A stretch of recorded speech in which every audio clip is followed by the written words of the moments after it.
بسم اللہ الرحمن الرحیم۔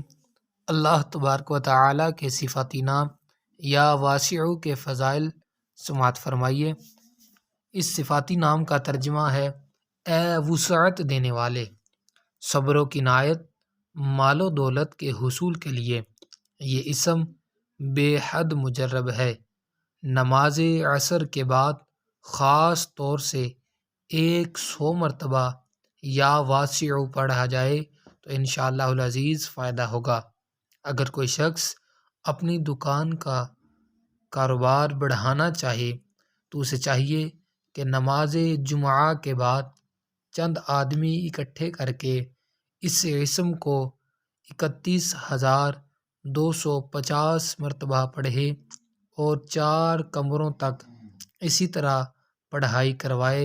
انشاءاللہ العزیز اللہ پاک کے اس اسم کی برکت سے کاروبار میں اضافہ ہوگا۔